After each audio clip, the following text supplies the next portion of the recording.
Muy buenas tardes, amigas y amigos oyentes de Colectivo Burbuja. Os doy la bienvenida a un nuevo programa de Economía Directa. Hoy tenemos con nosotros a Jordi Llanos. Buenas tardes, buena tarde, Jordi. Hola, buenas tardes a todos. Y tenemos también a José Luis Carretero. Buenas tardes, José Luis. Hola, buenas tardes. Hoy vamos a hablar de 4 temas, básicamente, aprovechando que han salido los presupuestos generales del Estado y que ha habido varios titulares, destacando que más del 40% del presupuesto pues, se destina a pensiones. Vamos a hablar realmente si esto es mucho o es poco y si estos titulares tienen una intencionalidad clara o no la tienen, porque claro, de presentar un titular de una manera a presentarlo de otra va un mundo. Y de eso hablaremos, de periodismo con una clara intencionalidad política en este caso. Hablaremos también de esas sentencias, de esas imputaciones, especialmente el tema de Cassandra, con esa sentencia por el enaltecimiento de terrorismo. Parece ser que van a tratar de juzgar también al Gran Wyoming por un tema de estos. Bueno, los casos, la verdad, hay ahora muchas más condenas que cuando existía el antiguo delito de apología del terrorismo, lo cual parece absolutamente increíble, ya que el tema del terrorismo, por lo menos el terrorismo al que se refieren estas condenas, que es el terrorismo vasco, pues está ahora mismo totalmente parado. Y vamos a hablar también del presupuesto, unos presupuestos bastante restrictivos a pesar de todo lo que se ha dicho, especialmente centrados en el control de la inversión, reducciones en la inversión, mientras que el año ha arrancado muy bien en materia de recaudación, con lo cual las cosas, por lo menos a estas alturas de año, cuando acaba de cumplirse el primer trimestre del año, pues pintan bien para el gobierno de cara a cumplir con las exigencias de la Troika. Recordemos que la Troika pues está como un buitre planeando por encima de las cuentas del Estado español.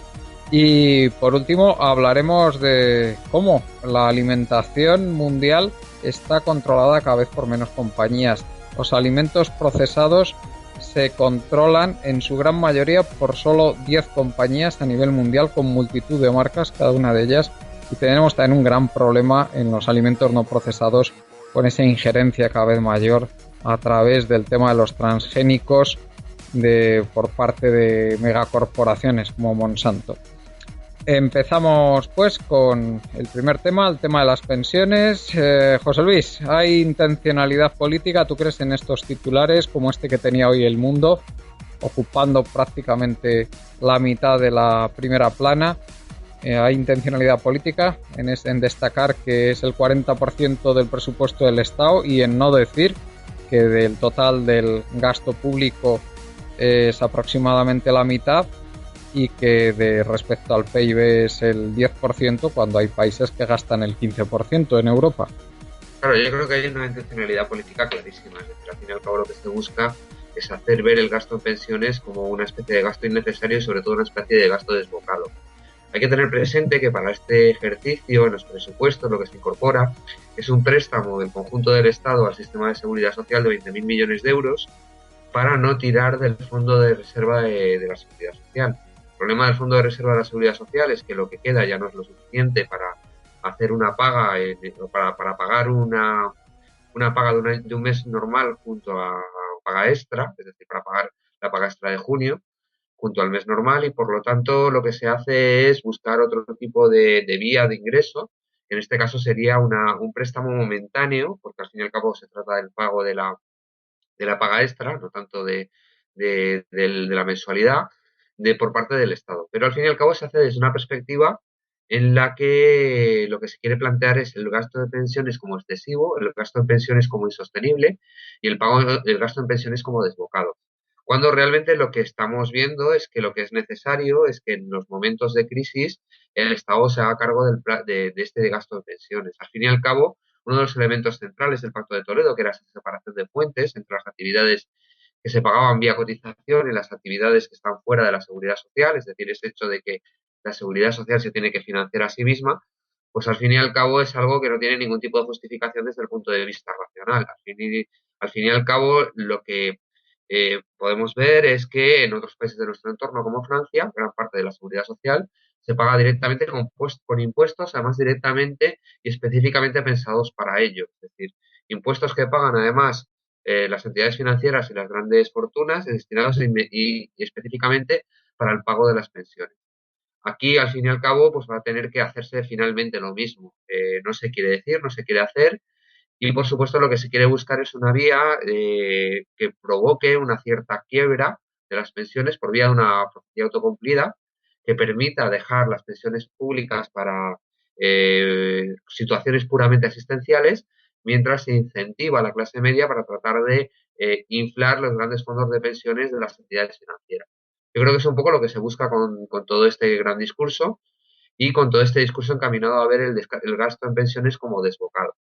Eh, Al fin y al cabo, lo que estamos viendo también es uno de los grandes fracasos de la reforma laboral, porque aunque crece el número de cotizantes, no crece al mismo tiempo o al mismo ritmo las cantidades cotizadas, porque los trabajos o los empleos que tienen estos cotizantes son trabajos precarios. Entonces, al fin y al cabo, también vemos que esa ecuación que se nos suele hacer entre el número de cotizantes y el número de pensionistas y, por lo tanto, todos esos extraños tejemanejes que nos tienen sobre la tasa de reposición, sobre el hecho de que son necesarios tantos cotizantes para sostener a tantos pensionistas, etcétera, no se corresponden con la realidad. Lo importante, lo real, al fin y al cabo, es la riqueza que se produce, los bienes y servicios que realmente se producen y, por lo tanto, también la capacidad de cotización que tienen estos cotizantes. Sí, 160.000 cotizantes adicionales, como ha habido en el último, no sé si era en el último mes o en el último trimestre, están cotizando lo mismo que cotizaban anteriormente 80.000, es porque al fin y al cabo están teniendo salarios muy inferiores, hay una transferencia de rentas muy inferior a la clase trabajadora, que al fin y al cabo es la que tiene que pagar el gasto de pensión.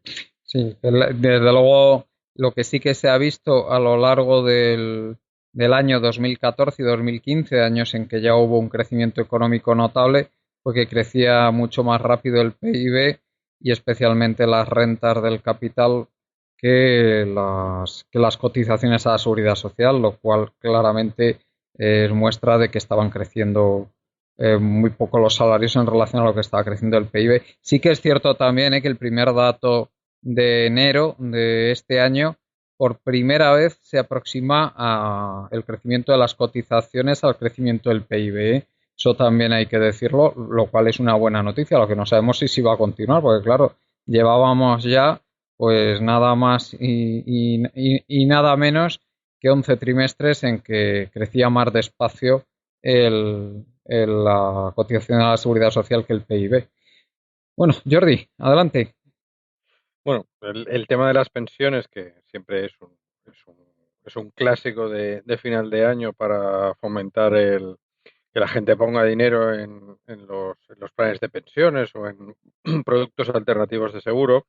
Bueno, también es verdad que es un tema que con el presupuesto actual y por la financiación en vez de porque desde el punto de vista económico, las cotizaciones sociales son un impuesto al trabajo, es decir, no hay ninguna diferencia, es un impuesto finalista que teóricamente ahora se financia o se va a financiar mediante los impuestos generales que se recaudan. En realidad, parte de eso se va a financiar todo mediante suscripción de deuda pública y en realidad todo esto nos prepara, pues eso, para lo que vosotros habéis dicho. Es decir, ahí existe una intencionalidad bastante clara por parte de los medios que evidentemente son dirigidos por los poderes económicos de, primero, realizar un ajuste más duro en el tema de las pensiones y, segundo, fomentar las coberturas alternativas pues a las pensiones públicas. Yo creo que poca discusión cabe sobre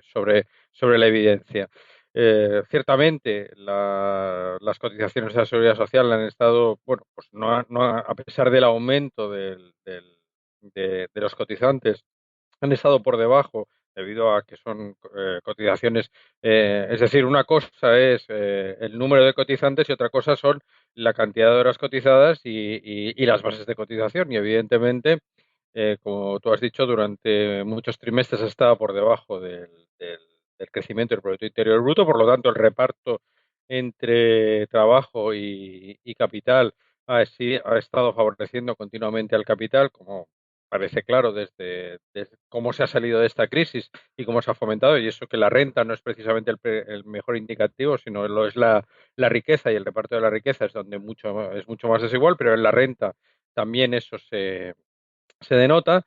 Y aquí, bueno, pues está la típica, todo esto que he dicho, digamos, está dentro del marco paradigmático, ¿no? Que es el que utilizamos para analizar esto. Es decir, la necesidad de que haya una financiación, que las pensiones deben de ser financiadas, etcétera. Todo esto es porque estamos dentro del euro, porque, bueno, pues, pero en realidad las pensiones de ahora y las pensiones se pagan evidentemente con los recursos de ahora, es decir, con los bienes y servicios que están disponibles, los recursos pues para cuidar a los pensionistas, para comprar los bienes, los servicios y tal. Y las de 2030 o 2040 pues pasará exactamente lo mismo. Y eso va a depender de lo que hagamos ahora, pero no en cuanto al dinero, porque el dinero es trivial, siempre lo digo, el dinero es trivial, es decir, en un determinado momento eh, se, se puede hacer mediante deuda si conviene al sector privado, que necesitará un activo sin riesgo para colocar aquellos excesos, en principio, de ahorro que tenga, pero el gobierno siempre puede acreditar la cuenta del Tesoro Público si tiene soberanía monetaria y pagar lo que sea necesario. Sí, no sé si, perdón Jordi, no sé si has terminado. No, simplemente decía que la cuestión del dinero es trivial, y ahorrar ahora no va a significar que en el 2050 va a estar ese dinero para esperarme. No va a estar ese dinero, sino van a estar los bienes y servicios necesarios para que yo pueda vivir con esa pensión. De hecho, debido a las rentabilidades o a lo que se llama el gran estancamiento, es dudoso que todo el sistema financiero se vaya reproduciendo, es decir, crezca de manera independiente a la realidad física del entorno, que es el que realmente nos sirve para nosotros para atender nuestras necesidades. Lo que pasa que eso, dentro del marco conceptual, lo tenemos en cuenta, bueno, pues vamos a ahorrar. El fondo de reserva de la Seguridad Social, cuando se inició, era un fondo de reserva que se hacía en pesetas, nadie puede ahorrar en aquello que emite. ¿Me explico? O sea, tú no puedes ahorrar en pesetas si tienes la capacidad de emitir pesetas. Eso no tiene sentido, no tiene sentido. Estás destruyendo dinero. Este tipo de razonamientos no entra dentro, y eso es lo que me gustaría pues expresar, ¿no? Es decir, no hay ningún problema con el dinero. El dinero no va a ser nunca un problema si hay los bienes y servicios necesarios. Y la cuestión es que todo lo que estamos haciendo en estos momentos, y la manera como repartimos la riqueza, y la manera como nosotros, digamos, aquí lo de los modelos productivos, Trump haciendo pues lo que abandonando, ¿no?, todo el tema, entre comillas, de la lucha contra el cambio climático, aunque yo creo que tampoco la administración Obama estaba en absoluto comprometido con eso, etcétera.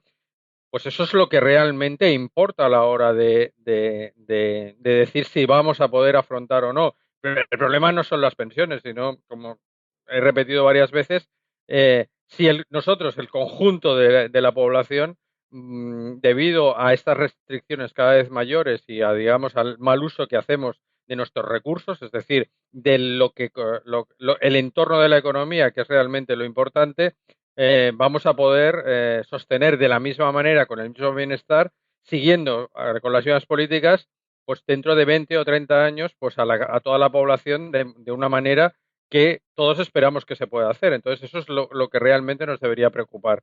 En la cuestión del dinero, o como decía, tú si emites, cuando se inició el fondo de reserva, si tú emites las pesetas, en aquel momento, cuando se inició el fondo de reserva, es una estupidez ahorrar en pesetas. Tú puedes crear las pesetas siempre que quieras. ¿Para qué vas a ahorrar si eres tú el emisor? Yo, a veces, este tipo de cuestiones son las importantes, porque ponemos el foco donde no debe estar. No, Y el foco no debe estar ahí. si el tema está claro que la función fundamental es modular el ciclo económico, porque si uno tiene soberanía monetaria, ¿no? Pero Claro. bueno, es que Bueno, José Luis, no sé si quieres añadir algo más antes de pasar al tema de estas sentencias que está habiendo por enaltecimiento de terrorismo, como quieras. No, yo creo que ya podemos pasar directamente ahí. Pues coméntanos que yo creo que para ti, especialmente como abogado que eres, este tema nos vas a dar una perspectiva sumamente interesante. Hay una cosa que yo comentaba, que en mi ignorancia en materia jurídica, que a mí no me entra en la cabeza, como si resulta que por la ley de amnistía los delitos políticos anteriores al 15 de diciembre del 76 pues resulta que los han amnistiado y ahora condenan a alguien por reírse de una cosa que está amnistiada. Yo es que no, perdóname, pero yo no entiendo nada, ni de qué va esto. Debo ser brutísimo porque en temas jurídicos porque no me entero. O a lo mejor resulta que van las cosas por otro lado, me temo. Además, la condenan en virtud de un tipo jurídico que realmente no existía como tal en el momento en que se produjeron los hechos, es decir, en el momento en que se produjeron los hechos de la muerte de Carrero Blanco, porque al fin y al cabo el tipo jurídico que se utiliza aparece en el pacto antiyihadista de hace 2 años. Es decir, que básicamente es un tipo jurídico nuevo, una nueva redacción de ese tipo jurídico, la que permite meter el enaltecimiento, el supuesto enaltecimiento al terrorismo realizado por las redes sociales dentro de la antijuridicidad penal. Por lo tanto, la que permite punir estas actuaciones. Yo creo que al fin y al cabo lo que demuestra básicamente esta dinámica o esta dinámica en la que hemos entrado, en la que se procede a acusar de enaltecimiento del terrorismo a todo aquel que dice alguna cosa inconveniente en las redes sociales. Hemos de tener en presente, muy presente, que en estos momentos, yo creo que en los últimos años ha habido muchísimas más personas condenadas por el enaltecimiento del terrorismo que en los momentos en los que el terrorismo realmente existía y estaba realizando atentados muy sangrientos. Yo creo que hay dos elementos fundamentales a tener en cuenta. En primer lugar, el elemento propiamente jurídico. Si estamos ante una transformación radical de las formas de comprensión del derecho penal y de para qué sirve, de cómo se ejecuta el derecho penal en nuestra sociedad. Estamos en una deriva autoritaria que permite poner encima de la mesa dinámicas de lo que se ha venido denominando como derecho penal del enemigo. Si antes tradicionalmente se entendía que el derecho penal era la última ratio del derecho, por lo tanto tenía que intervenir en función del llamado principio de intervención mínima, intervenir allí donde el resto de ordenamientos jurídicos ya habían intervenido y no habían conseguido el éxito, y por lo tanto se trataba de punir o de penar únicamente aquellas actuaciones que eran las agresiones más graves contra los bienes jurídicos más importantes, en un marco de garantías. Es decir, al fin y al cabo había unos tipos penales que figuraban en el Código Penal. Estos tipos penales punían o incriminaban conductas muy concretas y por lo tanto había personas concretas que cometían conductas concretas y en función de que esas personas concretas cometiesen esas conductas concretas se las podía penar en un marco de un proceso repleto de garantías, partiendo de la base, por supuesto, de que siempre es preferible eh, dejar libre a un culpable que meter en la cárcel a un inocente. Yo creo que la presunción de inocencia era un principio fundamental,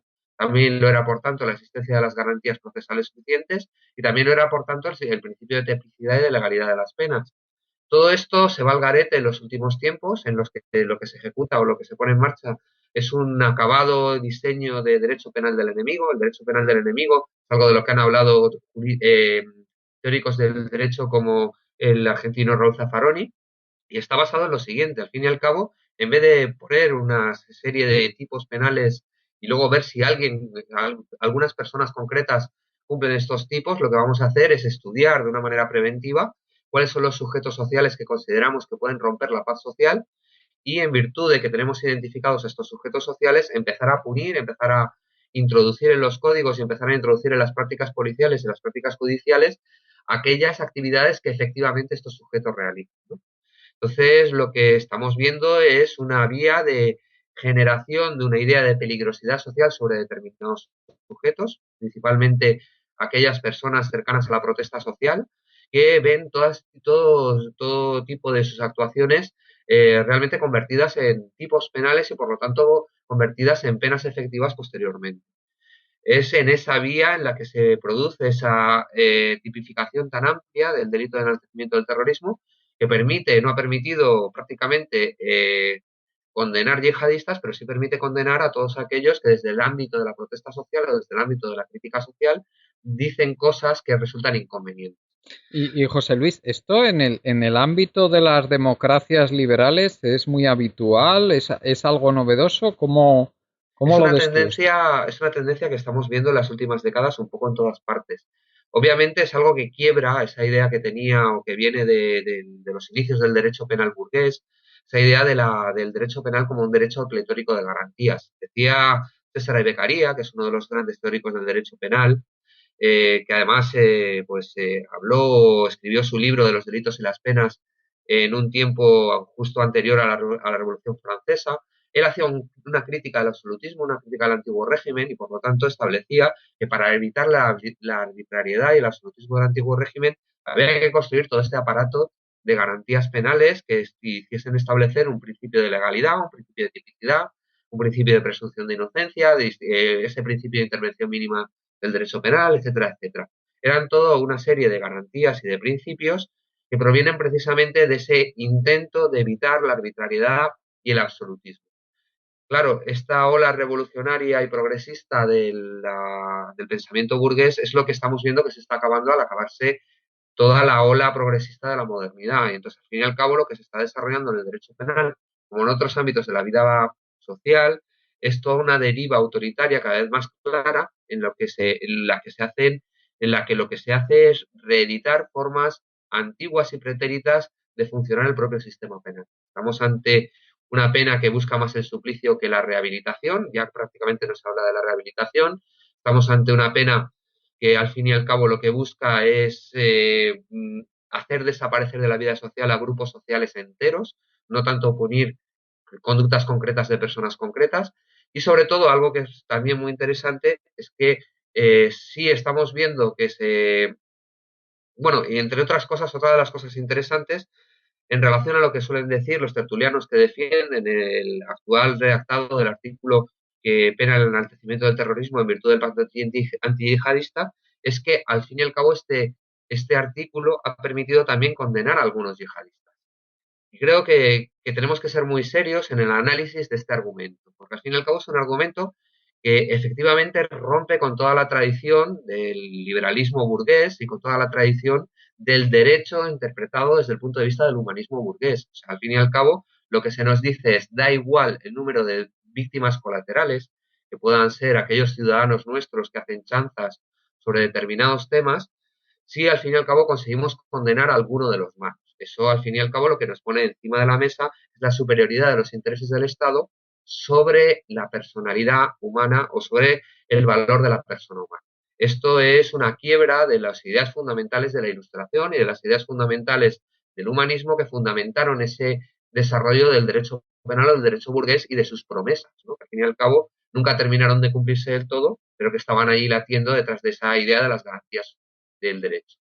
Y además hay que tener muy en cuenta, como segundo elemento también muy importante, que al fin y al cabo lo que está poniendo encima de la superficie todo este asunto es qué es o en qué consiste básicamente el régimen del 78, porque al fin y al cabo lo que estamos viendo es que mientras el escarnio de las víctimas, por ejemplo, del franquismo no representa ningún tipo de suceso desde el punto de vista penal, el entrar a valorar de una manera, digamos, crítica en momentos determinados o incluso humorística determinados elementos centrales del régimen franquista sí lo implica. Es decir, al fin y al cabo, lo que estamos viendo es que este sistema o este régimen del 78 no es más que la continuidad jurídica pura y dura del régimen franquista. Por eso efectivamente, se puede penar a la gente por reírse de aquellos que conformaban la élite de ese régimen franquista, que era un régimen totalitario y tiránico.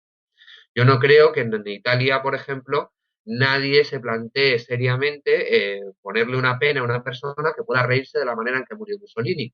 Incluso aunque la manera en que murió Mussolini fuera claramente antijurídica, incluso delictiva, en el Código Penal de la época y en el Código Penal actual, porque al fin y al cabo no lo hizo no falleció en el marco de un proceso jurídico que llegara a establecer una pena de ese tipo.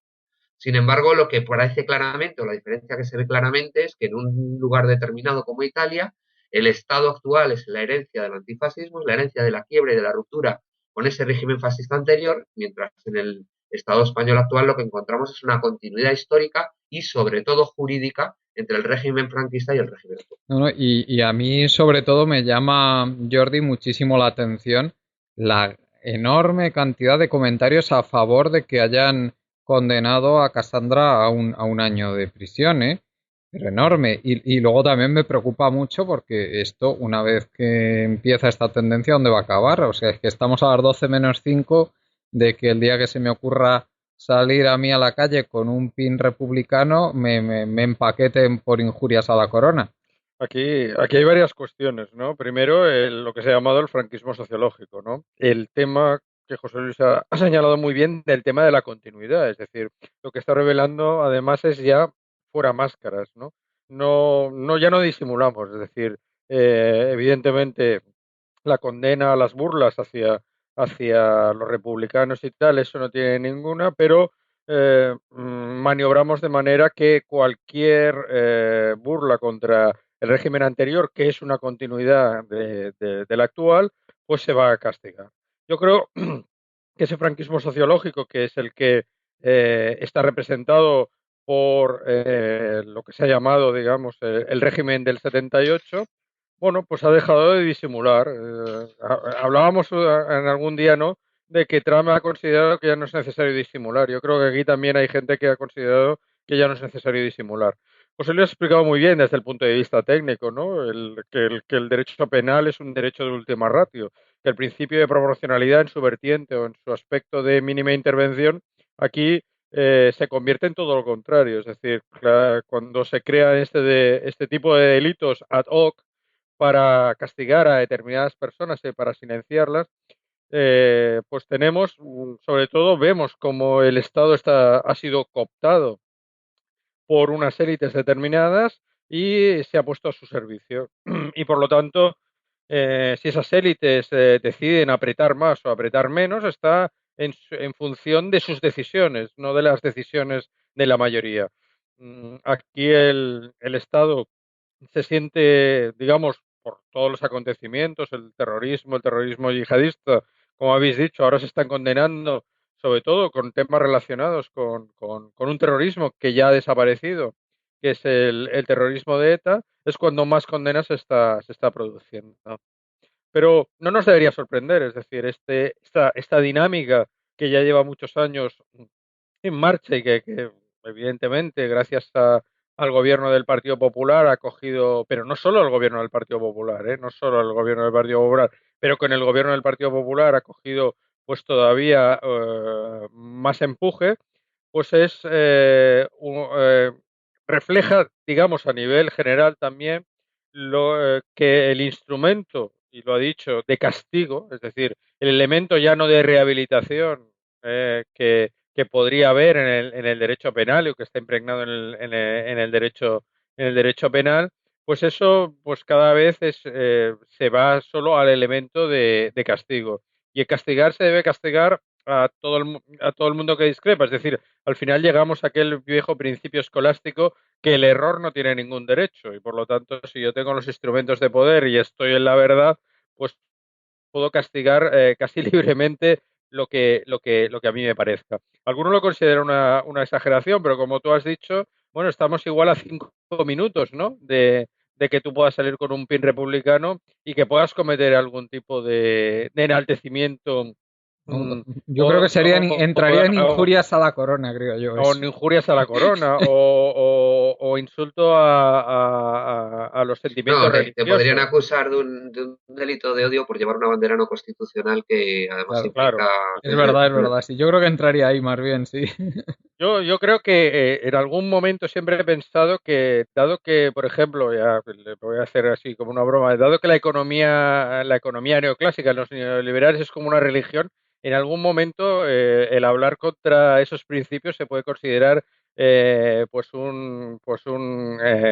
¿no?, los sentimientos religiosos, que también hay otro delito, ¿no?, Sí, sí. sobre esta cuestión. La humillación que sufrió, bueno, la falta de entereza que tuvo, ¿no? Rita Maestre ante el juez, ese juez fascista, Sí, sí, que curiosamente le tocó, por cierto.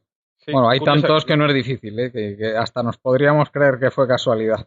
Pues Entonces, Yo creo que es una dinámica que se enmarca. Yo casi iba a decir cuando estaba hablando José Luis que estamos ya en el derecho penal de la posmodernidad, ¿no? Que va a ser un poco la dinámica que, bueno, pues nos espera con las próximas elecciones. Es decir, cada vez el achique de espacios que a veces hemos hablado en economía, no solo se produce en economía, evidentemente, ni principalmente en economía, que en economía se produce sin duda ninguna, ¿no? El there is no alternative, ¿no? Es un poco que se traslada a muchísimos ámbitos. Y evidentemente el pensamiento único y las discrepancias cada vez yo creo que van a ser menos toleradas y por lo tanto el poder ha visto que bueno no le conlleva unos especiales problemas ni unos especiales costos porque ya está bueno tiene todo dominado, ¿no? Los medios de comunicación, el discurso, la narrativa y por lo tanto se siente bastante seguro, ya no tiene que disimular, ¿no? Y esto es tal vez un indicio de la posmodernidad. Bueno, pues si queréis, a no ser que queráis añadir algo más sobre este tema, José Luis, podemos pasar al tema del presupuesto, como quieras tú. Yo sí quiero decir que al fin y al cabo esto no es un hecho aislado y que no solo se relaciona con el tema de la libertad de expresión, es decir, hay toda una serie de sindicalistas, toda una serie de activistas de la protesta que están siendo enjuiciados por muy diversos hechos. Por ejemplo, yo conocí esta semana el tema de los tres del pregón, es decir, una serie de jóvenes de la ciudad de Leganés, muy cerca de Madrid, que fueron detenidos por participar en una serie de protestas que se produjeron en el pregón del barrio de San Nicasio, del barrio de San Nicasio de Leganés, pues hace 4 años, en octubre del 2013. Entonces, en ese pregón se produjo una falta, una carga policial que acabó con 3 detenidos que en estos momentos se enfrentan a penas de cárcel de hasta 8 años de prisión y 2.600 euros de indemnización por presuntos delitos de atentados y lesiones, cuando realmente lo que se produjo allí era una expresión de descontento social en la que no queda nada claro que estas personas fueran realmente aquellas que produjeron los hechos de los que se les acusa. Pero esto solo es un ejemplo. Tenemos a Alfon, que sigue en prisión, tenemos a Nahuel, que ha sido liberado muy recientemente, pero que sigue con su procedimiento abierto. Tenemos toda una serie de procedimientos que se han abierto contra distintas expresiones de la protesta, como las operaciones Araña, las operaciones Pandora, todo este tipo de operaciones, que marcan un antes y un después en la deriva de un régimen que se siente herido hacia una dinámica cada vez más autoritaria.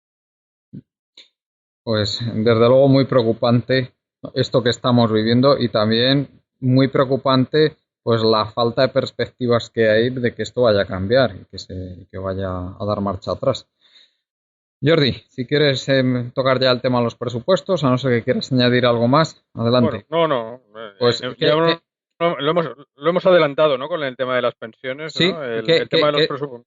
¿qué te parece los puntos básicos de los presupuestos? Es decir, recortes, van a hacer menos dinero las comunidades autónomas, los ayuntamientos. Hay también, que yo creo que es el único punto positivo, que va a haber menos gasto en intereses a pesar del aumento de la deuda pública, porque están históricamente bajos los tipos de interés. Pero bueno, también menos gastos de personal. También es positivo que haya menos gastos por desempleo en lo que toca a que hay más empleo, pero también es negativo porque hay muchísima gente que no se coloca y que se está quedando sin prestaciones, que sigue pasando decenas de miles de personas, que esto parece que nos hemos olvidado, que siguen sin encontrar empleo y que se están quedando sin nada, porque seguimos teniendo ahí pues una cifra escandalosamente alta de desempleo. Y luego el tema de la inversión, que aquí parece que bueno, la verdad es que si se lo van a gastar en AVE casi mejor que no inviertan, te advierto. Pero bueno, el tema de la inversión pues que va a la baja también. Y tenemos el tema de la I+D con ahí una pequeña subida simbólica en las subvenciones a los créditos a I+D y una pequeña, minúscula subida en las becas a estudiantes del 0,3% después del monumental recorte que sufrieron al principio de la legislatura que comenzó en el año 2012. Bueno, ¿qué te parece, Jordi? Bueno, que seguimos en presupuestos de austeridad, es decir, en contra de se ha acabado la crisis, etcétera, pues bueno, pues visto los presupuestos, sobre todo en el tema de la inversión, nos damos cuenta de que nada de eso es verdad. Es decir, hemos tenido viento de cola por una serie de factores, sobre todo exógenos, que no dependen de nosotros.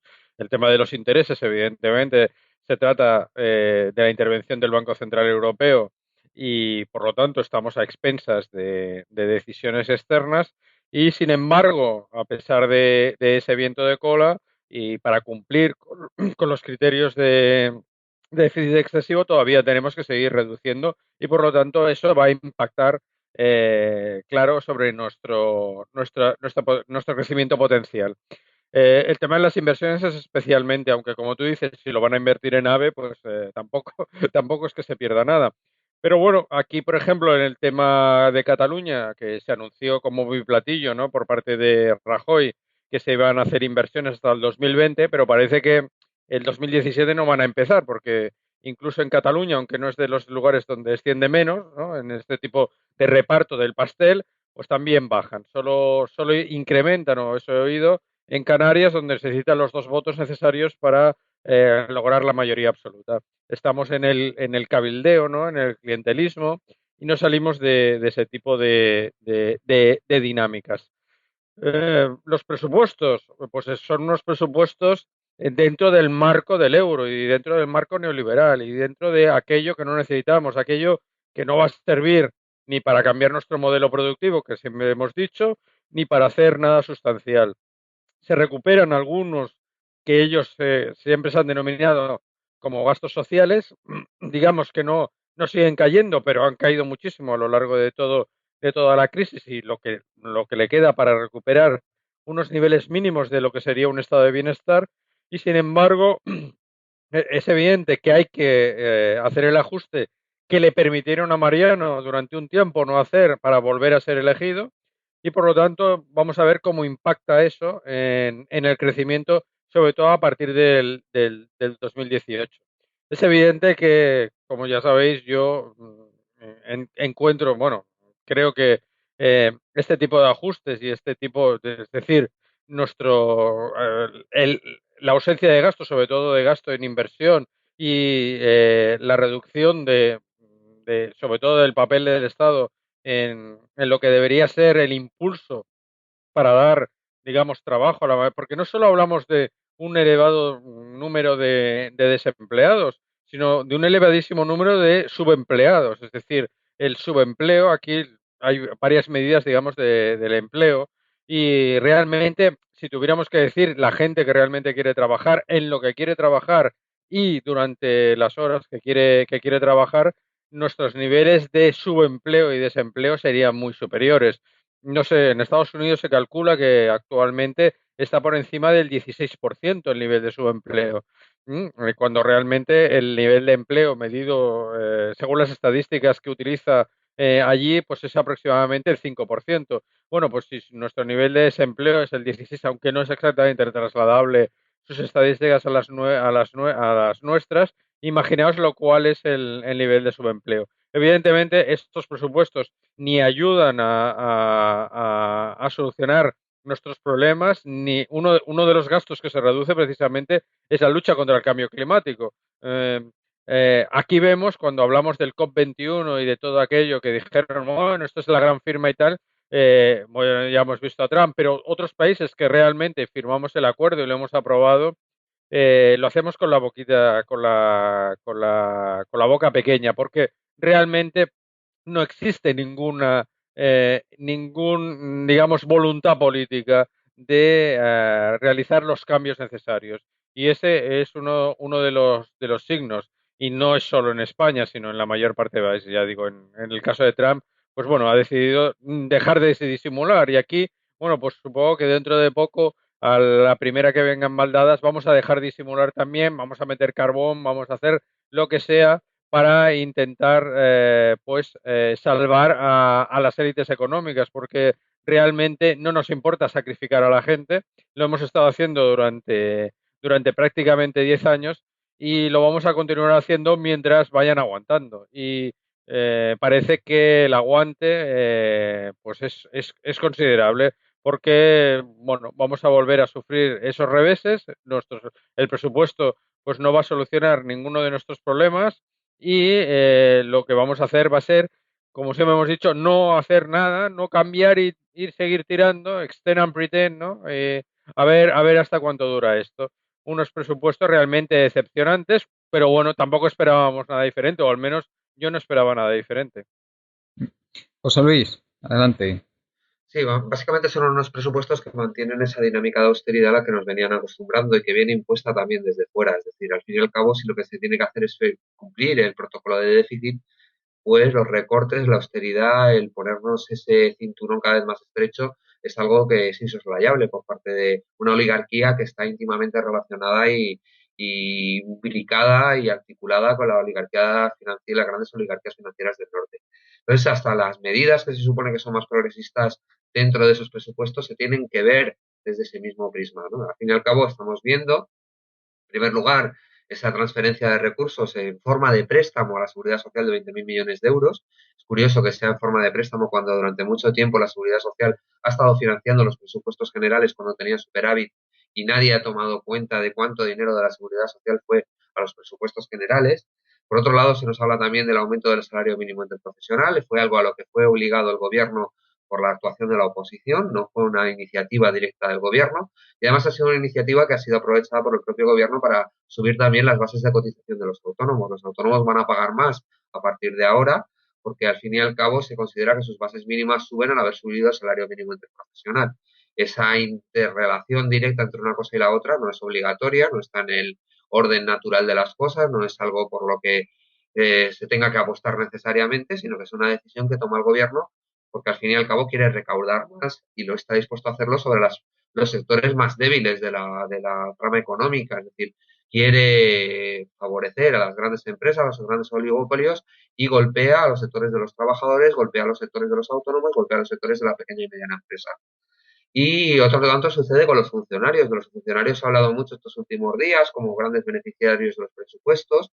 Hemos de recordar que el aumento de salarios del 1%, está muy por debajo de la inflación, por lo tanto sigue produciéndose una caída del poder adquisitivo de los funcionarios, que además es una caída acumulada en los últimos años de, pues, yo creo que supera el 10%, es una caída de poder adquisitivo muy fuerte de los funcionarios en la última década, y además hay que tener presente que solo va a ser retroactiva o de momento solo va a ser retroactivo para los funcionarios civiles del Estado y nada se ha dicho ni se ha estructurado para los de las comunidades autónomas de momento. Y además se plantea también como una de las grandes medidas maravillosas y progresistas que se toman en relación a los presupuestos, en relación a los funcionarios, precisamente el hecho de la gran oferta de empleo público para los próximos años. Y sin embargo, lo que no se nos dice es por qué se hace esa gran oferta de empleo público y por qué se quiere ahora de repente introducir como funcionarios de carrera a todos esos interinos que estaban trabajando de manera absolutamente precaria, tanto en la enseñanza como en la sanidad, como en otros sectores de la administración.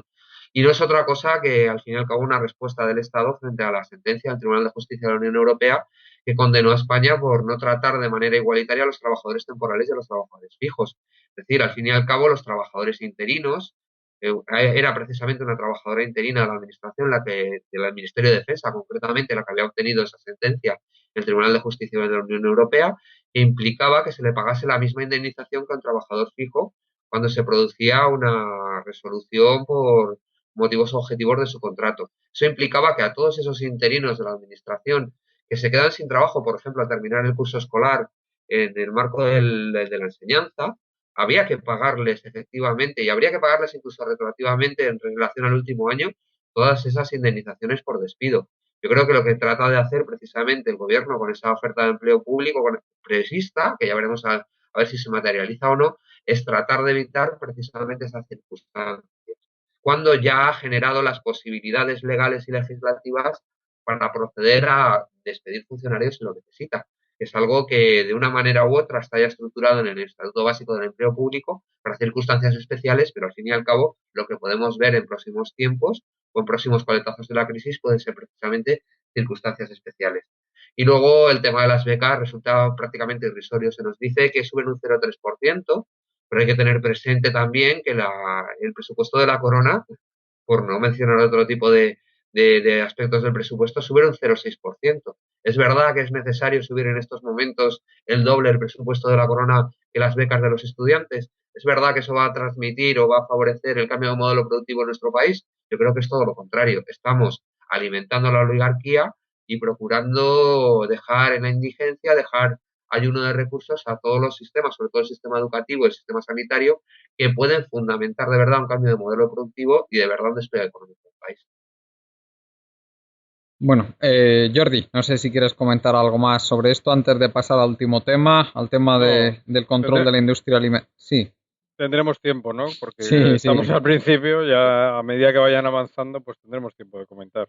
Pues tenemos ahí, ha publicado pues uno de los portales ingleses más conocidos de negocios, Business Insider, ha publicado pues aquí un artículo muy interesante en el que habla de cómo la industria alimentaria de los alimentos procesados pues está en manos en su mayor parte de megacorporaciones que tienen a su vez muchísimas marcas, cada una de ellas. O sea, podemos pensar que estamos tomando alimentos de marcas diferentes, pero en realidad es la misma empresa la que está detrás de ellas. Tenemos, pues está General Mills, que tiene marcas tan conocidas como Häagen-Dazs, tenemos Danone, que por supuesto es amplísimamente conocida por parte de los ciudadanos españoles. Tenemos Mondelez, que tiene marcas tan conocidas como Trident o Trident y Oreo.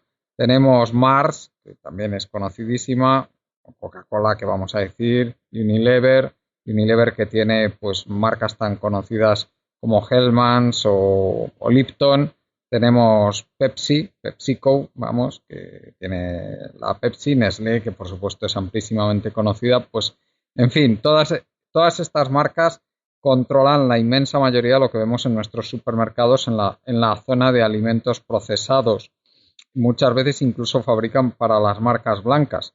No siempre, también las marcas blancas muchas veces lo que hacen es estas cadenas de supermercados, pues es explotar a cooperativas de trabajadores y a pequeñas empresas para fabricar a precios irrisorios. Pero en fin, eso es otra historia y no es tampoco de lo que vamos a hablar hoy.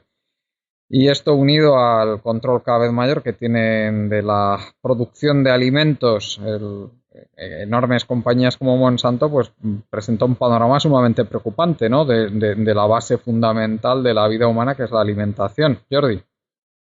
Yo solo quería señalar algo que es evidente, ¿no? Y que desde el punto de vista económico es decir, la tendencia al oligopolio, ¿no? Y al dominio por parte de muy pocas empresas, más con la globalización de amplios sectores económicos.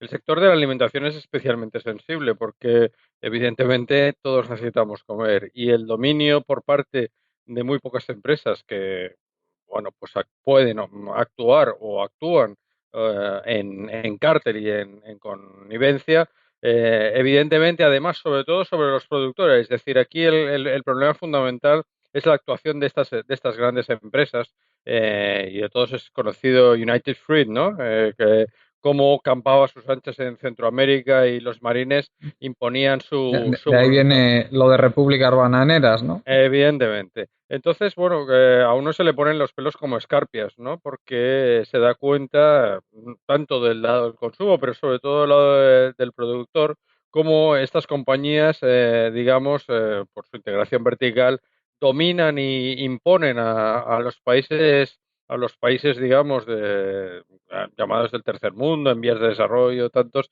a los países, a las excolonias a través, sobre todo, de los grandes, y eso actúan en connivencia con las grandes instituciones económicas como el Fondo Monetario Internacional, que impone a los países cuando son rescatados monocultivos de determinados alimentos en vez de favorecer la variedad de esos alimentos, se ve claramente la dirección que la globalización y el neoliberalismo y aquello que se ha llamado el Consenso de Washington ha impuesto, ¿no?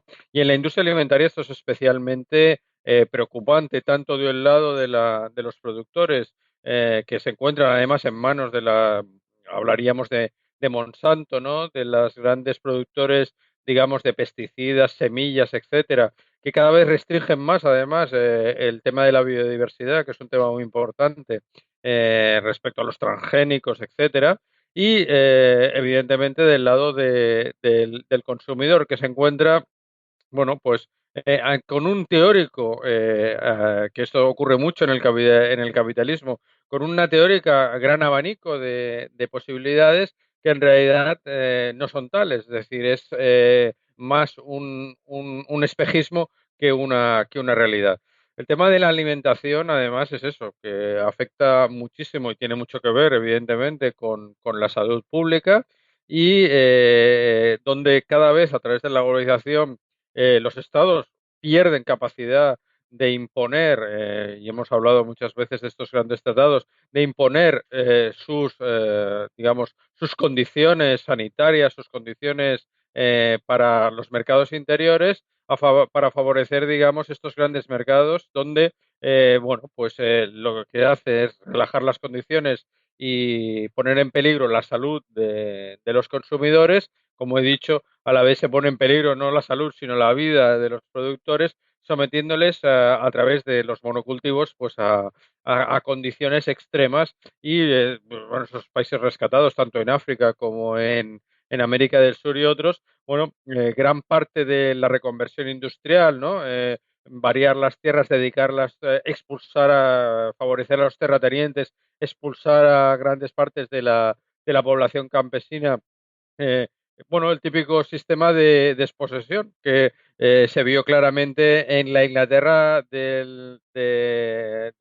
preindustrial, digamos, el tema de los enclosures. Bueno, pues ese sistema de desposesión de los medios de producción es algo que continúa habiendo. Y estas empresas, evidentemente, tienen un papel muy importante en ese aspecto, ¿no? De la desposesión. Como digo, problema por el lado de la producción, problema por el lado del consumo, ¿no? Y estamos en manos de esta gente que cada vez tiene más poder sobre los estados, que en realidad ya no es que pasen a controlarlos a ellos, sino que son controlados en gran parte por los intereses de estas grandes empresas. Sí, a mí, desde luego, por deformación profesional me preocupa especialmente el tema de la salud pública. El otro día hicimos un estupendo programa de la mano de David y de Oriol en radioactividad, hablando de cómo la mano negra, la larga mano de Monsanto, impide que se sepa la verdad sobre la toxicidad del glifosato, este herbicida que es fundamental pues también en su estrategia de control de los cultivos a nivel mundial. Y también, lo como has comentado tú, pues estas grandes corporaciones pues hacen que se modifiquen las regulaciones en materias de seguridad alimentaria, de sanidad, con el fin de salir beneficiadas y tener un mejor control del mercado y muchas veces sin repercutir de forma proporcional en la salud y a veces incluso perjudicando a la salud, pero otras veces sin una justificación clara de salud pública, sino simplemente pues como la justificación última pues es un mayor control del mercado para hundir a otras empresas que no son capaces de seguir la estela de determinadas regulaciones. Bueno, José Luis, adelante. Sí, yo creo que lo que estamos viviendo en el filo de una utopía. Al fin y al cabo, estamos viviendo como la Unión Soviética poco después de noviembre de 1917, en la que se planteaba una utopía determinada, lo que se ha venido llamando posteriormente como una utopía, que era la construcción del socialismo. Aquí estamos hablando de la utopía de la construcción del capitalismo, que es algo que si atenemos al propio discurso capitalista no ha sucedido nunca. Yo no creo que hayamos visto nunca, y mucho menos en los últimos años, un mercado autorregulado, un mercado libre, un mercado eh, constituido en unas circunstancias de competencia perfecta, donde pequeños productores intercambian sus productos sin que esos productos sean heterogéneos, sin que esos productos sean homogéneos. O sea, hay donde no hay barreras de entrada y de salida de los mercados, etcétera, etcétera. La situación real de los mercados capitalistas ha sido, es y será la del oligopolio. Y al fin y al cabo lo que vemos es que los grandes se comen a los pequeños, los grandes se van haciendo cada vez más fuertes y por lo tanto van controlando porciones cada vez mayores del propio mercado. Eso les hace tener también un control cada vez más acusado de la propia estructura política de la sociedad y por lo tanto del Estado. El Estado nace muy en relación con el nacimiento del capitalismo, nace y favorece precisamente la construcción de estos mercados construidos exactamente de esta manera. El Estado no favorece el libre mercado, sino que lo que hace es favorecer esta dinámica de oligopolios y de monopolios y de monopolización del propio capitalismo. y por lo tanto favorece esta realidad. No voy a ahondar mucho más en ello porque yo creo que lo habéis explicado de manera magnífica, qué es lo que ocurre con el mercado de los alimentos. Yo creo que la respuesta, por lo tanto, es intentar buscar la soberanía alimentaria. La soberanía alimentaria es absolutamente imprescindible si queremos hablar de soberanía desde cualquier punto de vista. Es decir, la gente tiene que tener la posibilidad de alimentarse y tiene que tener la posibilidad de alimentarse sobre la base de una producción propia y de un mercado propio y de una planificación incluso propia de lo que es la producción económica, la producción alimentaria de alimentos sanos, de alimentos en condiciones de su consumo adecuado, etcétera, por parte de la sociedad. Eso implica necesariamente una economía descentrada, una economía descentrada al mercado global, implica necesariamente una economía autocentrada, centrada en sí mismo y reivindicando su propia soberanía. Eso implica también una economía de lo cercano, una economía de lo comarcal, de la producción en torno a variedades locales, de la producción del consumo de los productos de temporada, del consumo de los productos agroecológicos. Implica toda una serie de transformaciones que está poniendo en marcha a nivel micro toda la red de empresas e iniciativas de la economía social, pero que tienen que acabar siendo una transformación realmente que se haga mayoritaria y que se haga fundamental en la sociedad. Si lo que queremos reivindicar es la soberanía alimentaria y luego posteriormente con ella el conjunto de la soberanía en todos los términos en que queramos expresarla. Eso implica necesariamente romper con el mercado global, implica necesariamente revertir esa situación de dependencia con respecto al mercado global y poner el mundo del intercambio internacional a nuestro servicio y no nosotros al servicio de los flujos financieros internacionales. Y por lo tanto implica también pues construir empresas a una escala humana, implica construir empresas que no sean oligopolios, que no sean monopolios, sino que sean empresas construidas a una escala humana, basadas en la sostenibilidad ambiental, basadas en los cuidados mutuos por parte de quienes trabajan y de quienes no, y basadas también en la participación directa de los trabajadores en la producción y en la distribución de la riqueza social. Jordi, no sé si quieres comentar algo más sobre o sobre otros temas antes de terminar. El concepto de soberanía alimentaria, igual que soberanía monetaria y el volver a dominar... Nos acordaremos de ello, Nos acordaremos porque es que es fundamental, es decir, o recuperamos los instrumentos de poder o estamos realmente en un problema muy grave, porque claro, no es que no los tengamos, es que los utilizan contra nosotros, ¿no? Y en el tema de la soberanía alimentaria está clarísimo. Pues muchas gracias, Jordi. Como siempre, si nos puedes decir dónde te podemos seguir. Sí, pues en mi blog personal, La Economía del Dr. Pangloss, y en el blog de la Asociación Autonomía y Bien Vivir. Estupendo. Muchas gracias. José Luis, si quieres añadir algo más y si no, nos dices dónde te podemos seguir. Bueno, pues a mí se me puede seguir en mi blog, joseluiscarreteromiramar.blogspot.es, también en la revista Transversales, en la página web Caos en la Red, y también incluso en las redes sociales, en José L. Carretero en Twitter y José Luis Carretero Miramar en Facebook. Y poco más.